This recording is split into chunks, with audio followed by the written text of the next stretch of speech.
Welcome to The Scarlet Project. This is a show about the slimy underbelly of American colleges and universities, the predators that thrive there, and the administrations that tolerate them.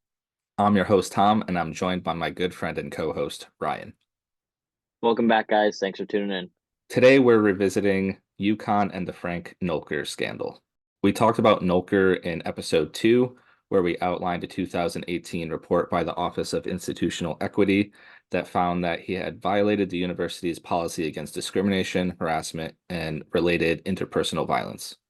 In that episode, we also covered allegations by another student who claimed Noelker had sexually assaulted her in his home in 2003. According to that student, she had reported Noelker to the university, but the university failed to address it in any meaningful way, allowing Noelker to continue abusing students. Now, at the time I reported this story in 2020, and we recorded the episode on it a few months ago, we didn't have documentation to confirm that UConn knew about the alleged abuse, but we do now. So we're going to go over that, and we're also going to talk about another UConn sexual misconduct scandal that was mishandled by the same UConn officials who mishandled the Noelker situation. With all that said, let's get into it.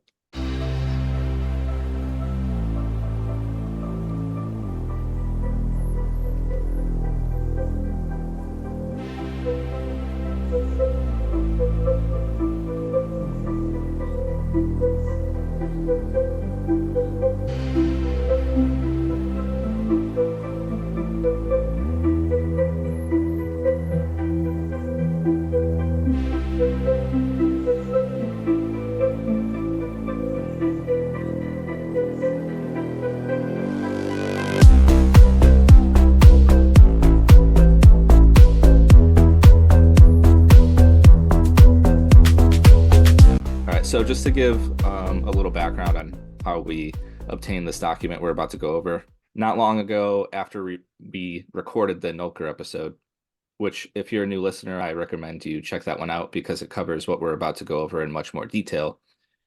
But anyways, not long after we recorded that episode, the survivor in the 2003 incident, I called her Katie for the sake of protecting her privacy. She emailed me and was like, hey, I was going through my old files and look what I found. And she sent it to me, and it's a copy of her complaint against Frank Noelker from back in the day. And I hadn't told her or really anyone else I was doing this podcast and would be recounting the Noelker story on here. So the timing was kind of funny. So with her permission, we're going to go through this complaint. And I just want to shout out to her, by the way. She's always been a big supporter of the work I do, and I really appreciate her allowing us to share her story. So, Ryan, please take us to the complaint and prevent me from talking any further. All right, so let's get into this. First of all, this complaint was dated January 30th of 2004. Just for a little background on this. And basically, Noelker, according to this complaint, had heard that the student had been going through a tough time. She had previously taken his classes before, although she wasn't currently. And let's just get into the exact quotation of what exactly happened once they got together, because Noelker invited her to his home for coffee, basically, which we will see was not the end of it. So quoting directly from the document, Noelker picked up the student in his car, took her back to his home, and made coffee. He showed her a layout for a book. He then asked her to get comfortable on his couch, and over the course of several minutes, he proceeded to make sexual advances, including fondling her breast, touching areas of her body intimately, and straddling her. Complainant explained that throughout this incident, she made statements indicating she was not interested in being intimate with Noelker. She told him to stop touching her, using the word no more than once. And despite her indication that his advances were unwelcome, Noelker continued to lift her shirt, succeeding in some instances, and continued to make verbal sexual advances towards her and touch her intimately. So Noelker did eventually stop the advances here when she said, "I really have to go." At this point, the complainant asked to use Noelker's printer to print out a homework assignment. Prior to the sexual advances, Noelker told the complainant that she could use his printer to print that out. However, once Noelker's advances ended, he told her that she could not use his printer unless she kissed him first. Now, of course, after all this, she said she wouldn't, to which he replied, "Then I'm going to kiss you," and did briefly on the lips. She then tried to use his printer, but it didn't work.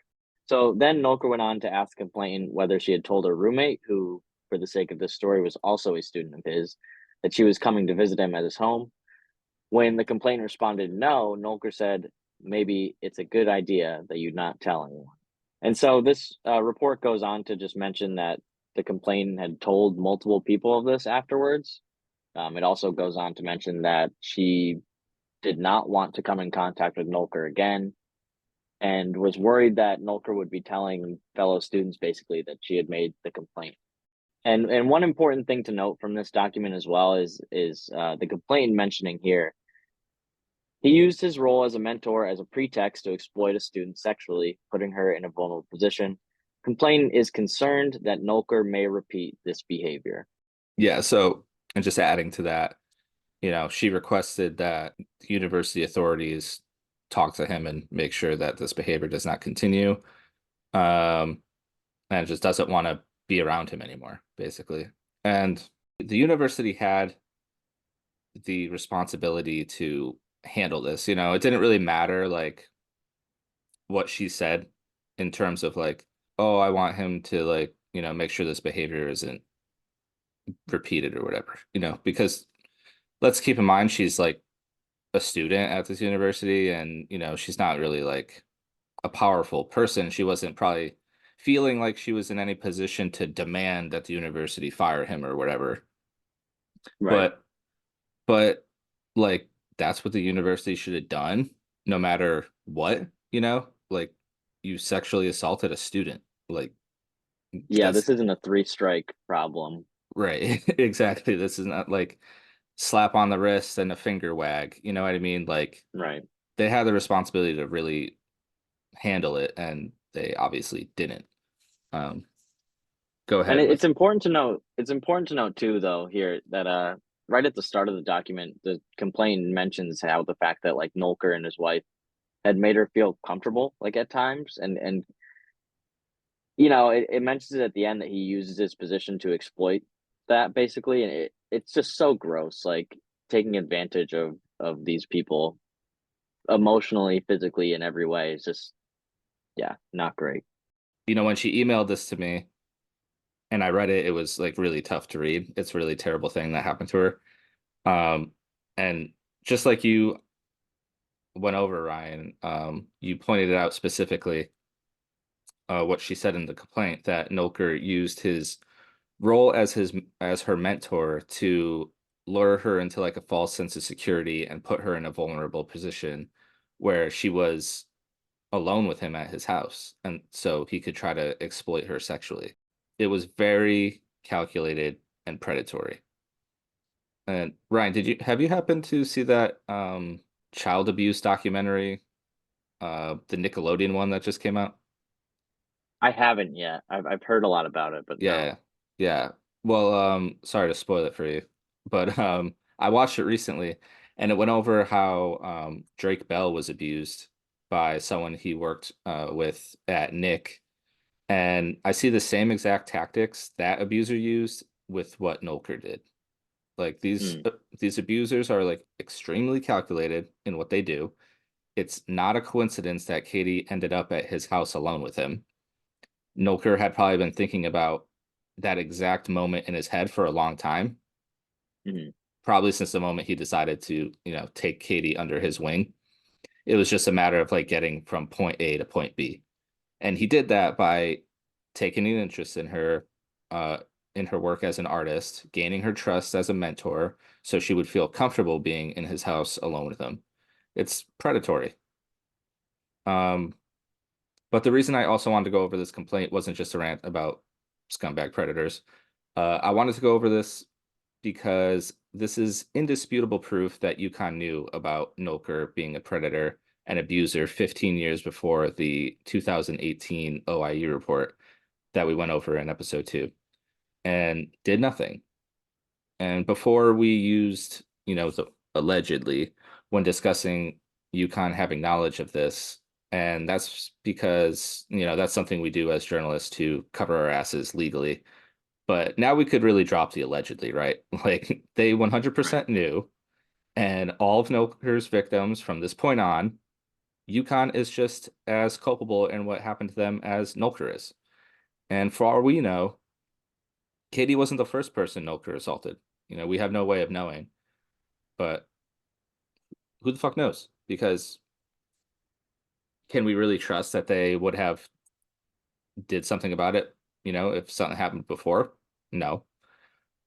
And but the other reason I wanted to go over this complaint is because a certain name on this document stood out to me. At the top of this complaint, it says the complainant provided the following information to Dana McGee, the director of the Office of Institutional Equity at the time.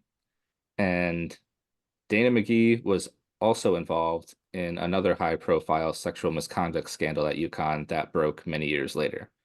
And so Ryan, you could jump into that right now if you want to.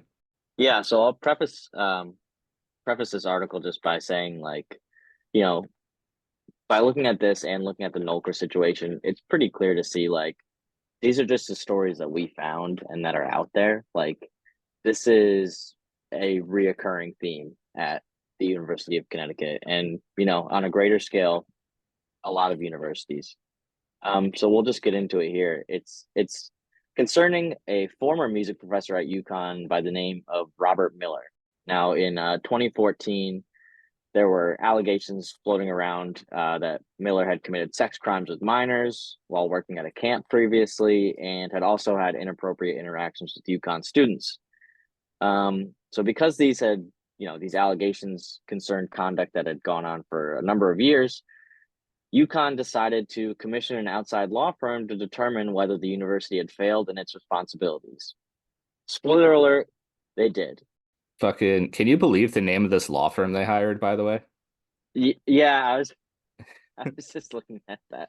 It kind of distracted me. Drinker, Biddle, and Reese. What the fuck Like, is that?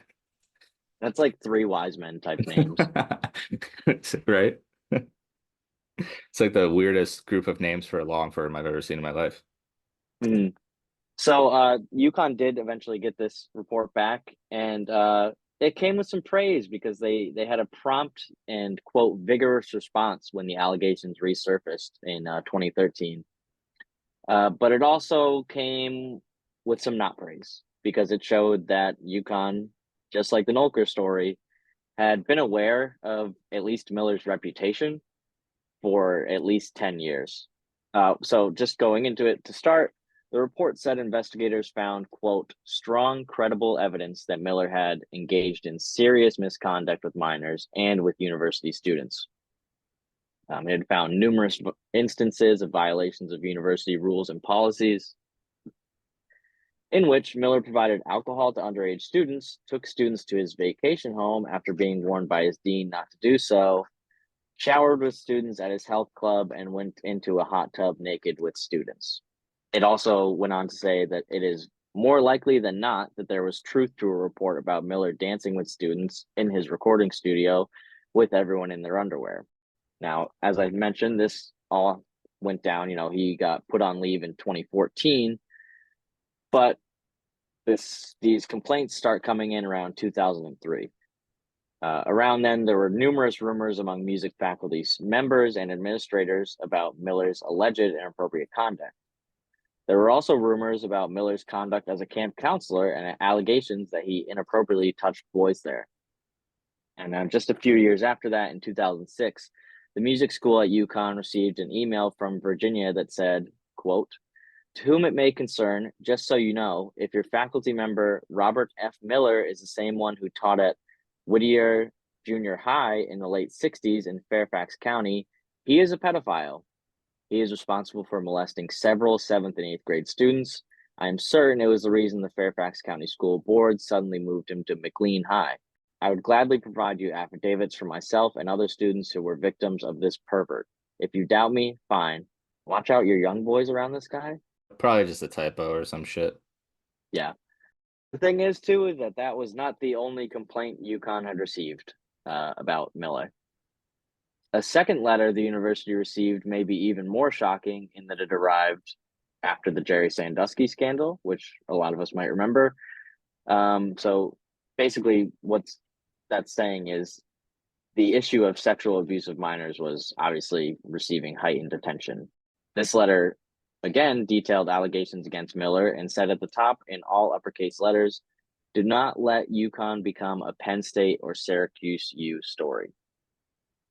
Just for more information on Syracuse, allegations about a coach at Syracuse dropped at this time also. Obviously not as big as the Sandusky stuff. Now, the professor who received the letter said that she brought it to Dean Woods and that he told her to take the letter home and put it in her file. Woods denies this and said that he first learned of the letter in a newspaper article in 2013, but the report said that he was either forgetful or not being truthful because an email from the professor to the dean referenced the need to talk about the, quote, anonymous letter. It would be inexplicable that no one reported the letter immediately to authorities, according to the report. But that's not the only problem with Dean Woods here. So after receiving the letter and not getting the appropriate officials involved, the report said he promoted Robert Miller. Now, this is just a footnote.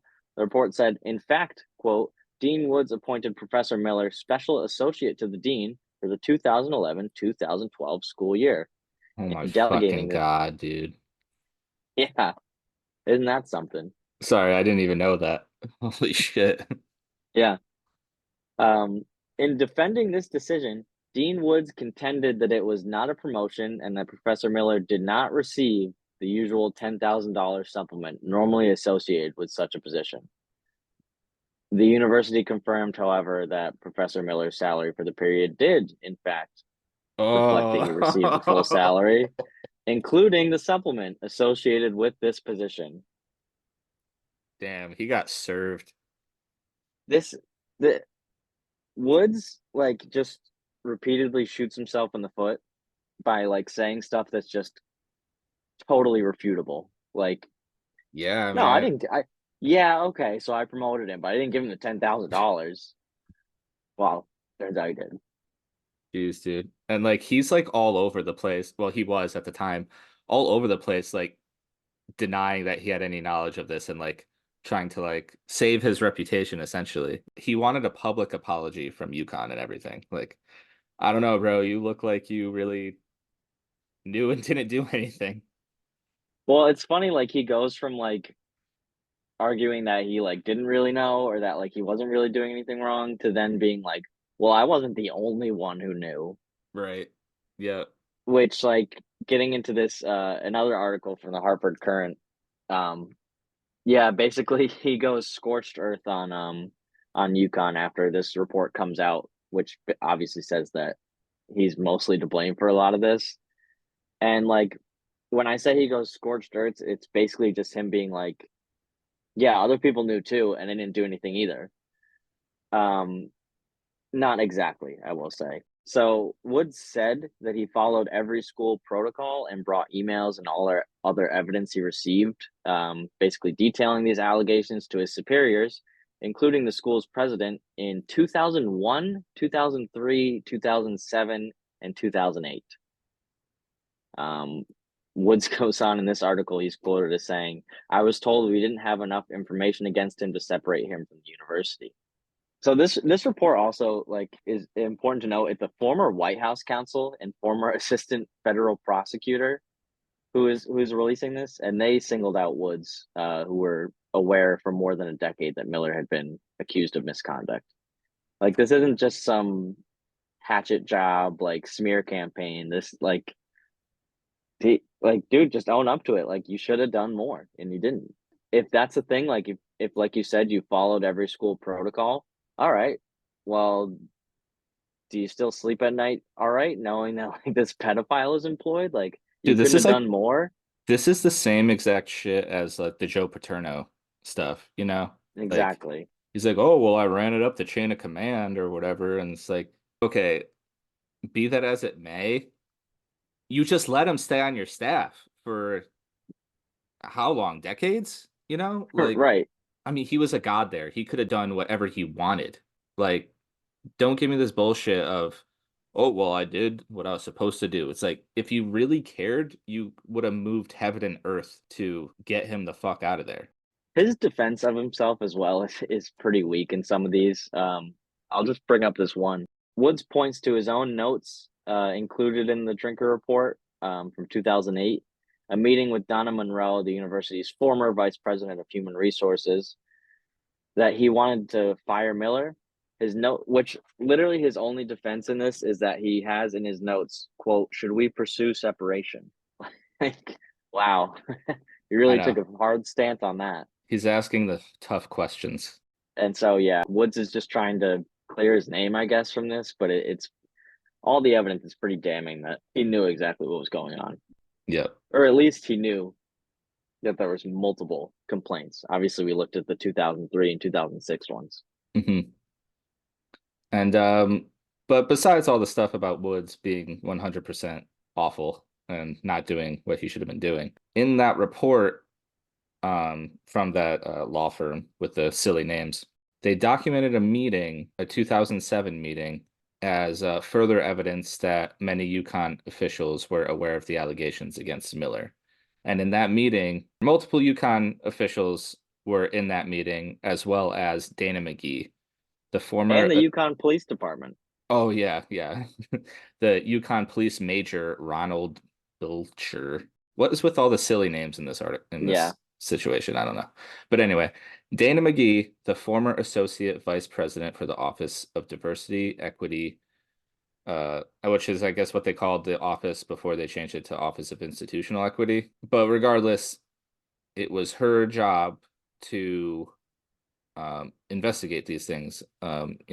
Allegations of sexual misconduct, things like that, and handle them. Who knows how long she had known about it, but it's clear that it's at least since 2007. And like we said before, Dana McGee is the person who Katie recounted her story to. And she didn't do her job there either. So a clear pattern of her not doing her job very well, obviously, and allowing these abusers to stay at the university and continue abusing people. It makes you wonder, like, what do these people do? Like, Seriously, how do they fill their time? right? Like it's very frustrating to think about because, I don't know. When I do jobs, when I like have to work and shit, like I actually like have to do my fucking job or else. Right. And these are people with a very important job. I would say investigating allegations of sexual misconduct and rape and things like that are incredibly important anywhere, but especially on a college campus where these things are fucking rampant. And Especially when it's by the people you are also paying and employing. right, these are your colleagues, these are your coworkers. You work at the same place. Why would you want yourself surrounded by fucking rapists and child molesters? What the fuck? Right. It just boggles the mind, really. I don't know if it's laziness or just ineptitude, like what it is, but like how these people wind up falling into these positions. I'm assuming everyone who's listening to this podcast knows UConn. Like UConn's a big school. And like for this person to just like coast by on their job, basically failing the whole time, like I wonder like who they knew to get into this position, honestly. I mean, the only logical explanation is that this is what the school wants them to do. They don't want them to Right. really handle these things because it would be a PR nightmare all the time. But in not handling them and letting the issues get worse and worse and worse until you have to hire an outside law firm to investigate it, and then that becomes a media spectacle. And you Right. look like shit. Your whole school looks bad. So many UConn officials were implicated in this, and the crazy thing is, I don't even think that many people really got fired for this because by the time this hit the fan in 2014, Dana McGee had left a couple years earlier. Um, Hmm. and Miller obviously got fired. I don't think he got fired. I think he just He was retired. put on leave. He was put on leave for a while. Yeah, but then I think he just retired and Mm. that was it. Hold on. Look this shit up. So this is a Fox News article from Hmm. 2014. The headline is UConn professor accused of child abuse retires with $69,000 pension. So, a UConn music professor whose alleged history of sexual misconduct, including with yeah, I gotta hand it to fucking Fox here. They really know how to write the fucking lead on this one. With whose alleged history of sexual misconduct, including with sick children at a camp. Because that camp you mentioned, I forgot to even think about it. That camp you mentioned where he was, there's allegations of him touching children there. It was for Right. sick kids. It was like the Paul Newman. Really? Yeah, it was the Paul Newman hole in the wall camp or whatever. Hole in the wall gang camp. Jesus. Hold on, let me look that up. Oh my God, this is so fucking evil, dude. Listen to this. So the hole in the wall gang camp based in Ashford, Connecticut, nonprofit residential summer camp and year-long center serving children and their families coping with chronic illnesses such as cancer, sickle cell disease, and many others. Jesus Christ, dude. So this is where this sick fuck was preying upon children. Like, what the fuck, dude? That's horrible. I mean, I feel like that anywhere should is have been horrible. included. Yeah. I, that's why, I mean, come on, say what you will about Fox, but they nailed it here. Like, Right. I feel like a lot of these articles just like really like water down the severity of what the fuck actually happened. So he retired. This article is stating that he retired just before he could be fired and in time to save his $69,000 annual pension from the state. So this is fucking crazy because this is exactly like the Noelker story. He retired Right. and he got to keep his pension as well and his state benefits. Yeah, and there's no like proactive way of like or retroactive way of like going back and like, filing a complaint about it either, which is the worst part. Right. I did read somewhere else in one of these articles that we've referenced so far um, that there really is no mechanism for like taking someone's pension away, Right. like once they've earned it. I mean, the only way they could have prevented it was, I don't know, maybe fucking fire him like, decades The 10 years before. that they knew about it, yeah. Right. He probably wouldn't have gotten it then. But yeah, man, what the fuck? So awful. But Ryan, you mentioned how these people just continue to fail at their jobs. I think that's funny that we always see. I mean, it's not really funny as much as it is maddening, but they always fail upwards somehow. Right. And just to bring it back to Dana McGee real quick. So like I mentioned, she left the university a couple years before this whole Miller thing broke. But in 2014, the same year the story broke, and it was highly publicized that she had not done her job in investigating allegations against Robert Miller. The town of Rocky Hill hired Dane McGee as their human resources director. And in this article by the Hartford Courant, there's no mention. Even though it states that her job. Okay, so this is fucking hilarious. Nowhere in this article does it mention that even though, as a human resources director, I would assume you handle complaints against other colleagues and things like that for all types of misconduct, but definitely sexual misconduct, right? Right. Nowhere in this article is it mentioned that while she was at UConn, she completely failed at her fucking job, as was highly publicized in that report authored by the law firm. But at the very end, the last sentence in this article, it says, the last town personnel director, Gloria Sparvery, fucking weird name again, departed in 2003 following an investigation into harassment allegations. So they replaced that winner with a true fucking thoroughbred. Fool me once, shame on you. You hire another person with the exact same history. Right. Like, so you thought the person to replace that person, which why was there a fucking 10-year gap in like filling this role? Uh, that's kind of insane to me.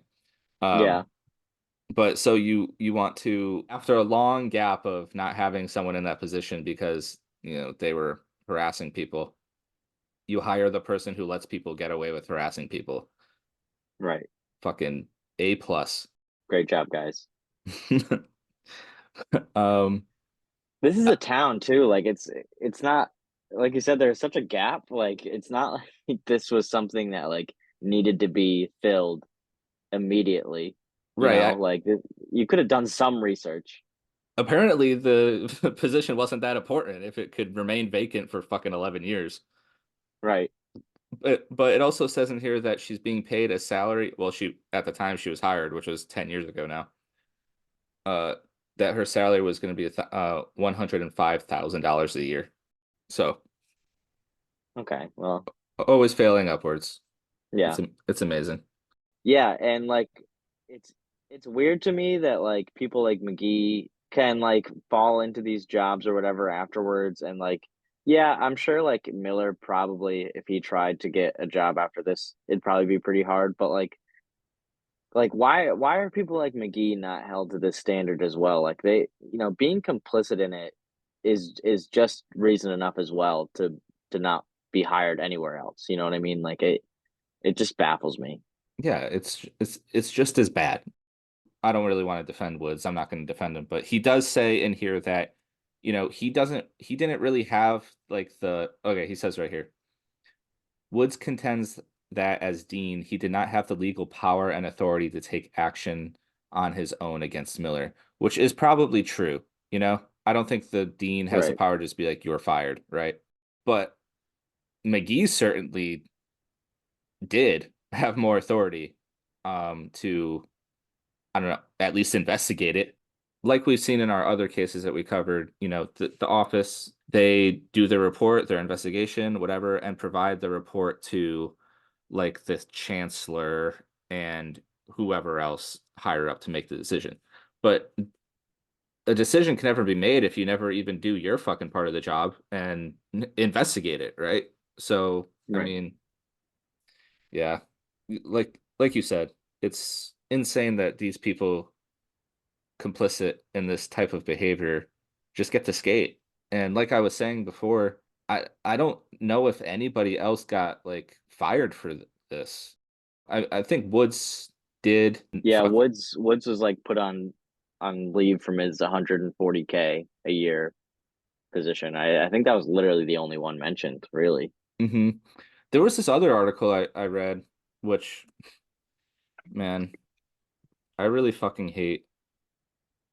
I'm going to talk about this in a second, but I just like really hate our media because this is from CT Mirror, and it says four faculty members have left the University of Connecticut's Department of Music following allegations of sexual harassment or misconduct.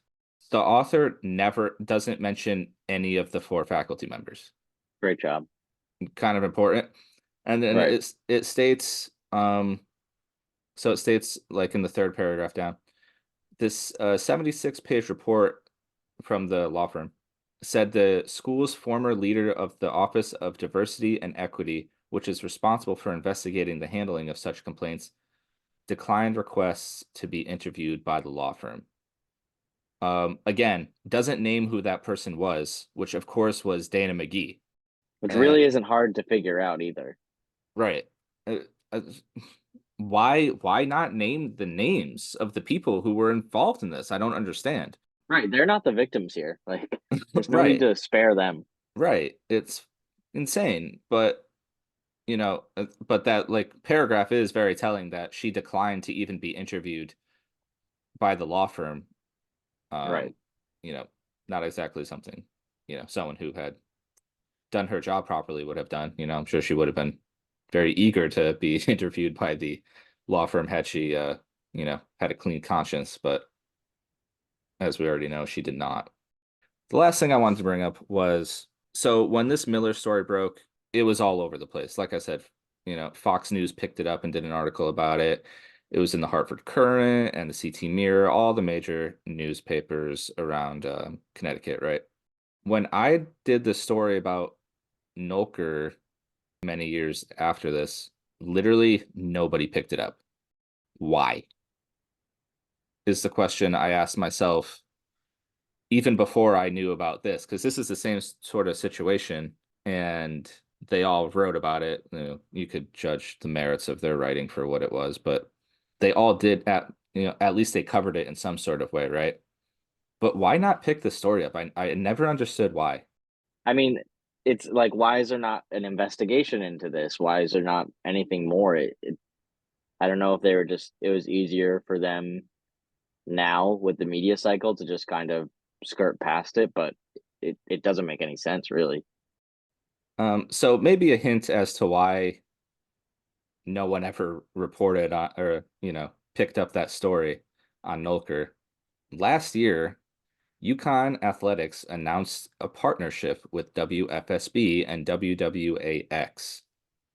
And just reading from the article here, the University of UConn, University of UConn, the University of Connecticut and Channel 3 WFSB and sister station WWAX are excited to announce an exclusive media partnership starting with the 2023 to 2024 season. The partnership kicks off a UConn football season preview show, blah, blah, blah, blah. Whatever. Basically, what this is saying is it's just giving WFSB exclusive access to cover its teams, its sport teams. That sounds fucking stupid. It's athletics teams, which me and Ryan already covered, is why UConn is so famous, right? UConn basketball, UConn sports, they're big money sports, right? So Very. An outlet having exclusive rights to air that sort of content and exclusive access to players and coaches, etc. That's really big for a local news outlet to have that, because that's more viewership, right? And then having more viewership allows you to charge more money for ads. So it makes them more money. So why wouldn't they want to, cover a story that makes UConn look really shitty? Here's a good, here's a good reason why local outlets might be a little hesitant to do that, right? Yep.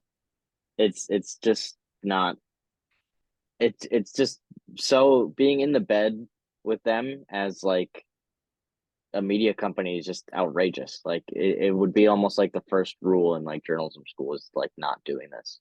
Right. No one's sounded the alarm bells about bias here, though, right? Like, Right. I'm sure a lot of journalism people would probably wag their finger at us, right, for having opinions that people who sexually assault students are fucking bad, and we're willing to just outright say it while we report this. Right. Um, but nobody's gonna say shit about this. It's like, I don't want to sound conspiracy tinfoil hatty, but like, follow the money. Money talks. And Seriously. when news outlets have a financial incentive to not cover some things, hey, like, it's not too hard to connect the dots here. And yeah, I guess that wraps it, right? You got anything else?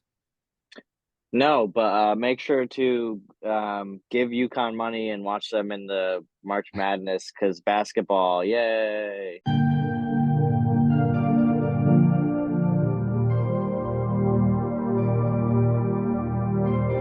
That concludes this episode of The Scarlet Project.